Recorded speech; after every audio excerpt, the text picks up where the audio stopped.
মানুষকে কিভাবে মুরগি বানাতে হয় সেইটা অ্যামাজনকে দেখে সবার শেখা উচিত। প্রত্যেকটা ওটিটি প্ল্যাটফর্মে অ্যামাজনকে দেখে শেখা উচিত যে কিভাবে মানুষকে মুরগি বানাতে হয়। মির্জাপুর 3 বোনাস এপিসোডের নাম করে যেটা আমাদেরকে ধরিয়ে দিয়েছে সেটা একদম একটা কি বলবো, একটা মুরগির ডিম এরকমই ধরিয়ে দিয়েছে। পুরো এপিসোডে 25 মিনিটের মতন এপিসোড, তাতে কি হচ্ছে না ডিলিটেড সিনগুলোকে দেখানো হচ্ছে। পুরো সিজন 3 তে যে সিনগুলোকে ডিলিট করা হয়েছিল সেই সিনগুলোকে সেখানে দেখানো হচ্ছে। এটাতে এমনি নর্মালি রিলিজ করে দেয়, এটার জন্য আবার বোনাস এপিসোড বলে রিলিজ করা মানে কি আছে?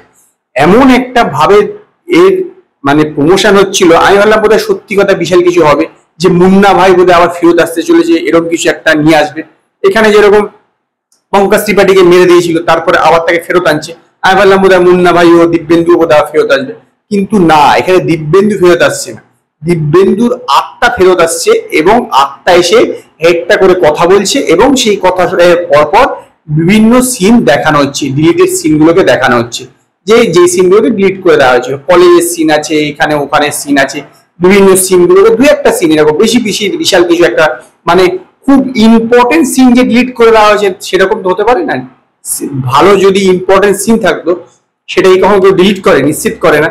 তো ইম্পর্টেন্ট সিন না, আলতু ফালতু সিন, কোথায় কে বসে মদ খাচ্ছে এইসব কেউ মদ খাচ্ছে কলেজে গিয়ে ওর প্রচার করছে এই শ্বেতা তিওয়ারি, তো এইরকম কিছু সিন গুলো আছে।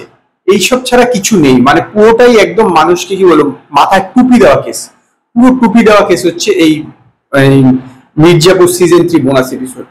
মানে পুরো সময়টা নষ্ট, পুরো একদম কি বলবো অপচয় যাকে বলে, কোনো কিচ্ছু নেই, জঘন্য একটা কি করেছে ঈশ্বর জানে।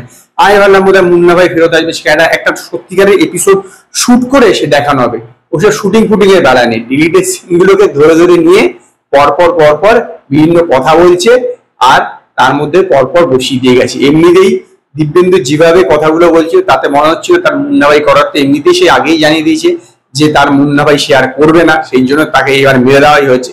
তো তার ইচ্ছাই নেই, মানে তার বাধ্যই অ্যাকচুয়ালি করতে হয়েছে। মনে হচ্ছে এক্সেলের সঙ্গে তার তো ভালো রিলেশন, কারণ এক্সেলে অনেক সিনেমাও করেছে, তো স্বাভাবিকভাবে করতে হচ্ছে বাধ্য, এবং আবার অ্যামাজনের বোধহয় প্রেশার আছে। এবং অ্যামাজন কিভাবে এটা ভাবলো যে মির্জাপুর 3 লোকে অ্যাপ্রিসিয়েশন করেছে, এটাই আমি ভেবে অফ হয়ে যায়। হ্যাঁ, এটা ঠিক কথা যে মুন্না ভাইকে লোকে মিস করেছে, কিন্তু তার মানে এই নয় যে মির্জাপুর 3 সুপার ডুপার হিট হয়েছে। মির্জাপুর 3ও জঘন্য হয়েছিল, আর এই বোনাস এপিসোড তার চেয়েও জঘন্য হয়েছে, মানে অতীব জঘন্য, সবচেয়ে খারাপ।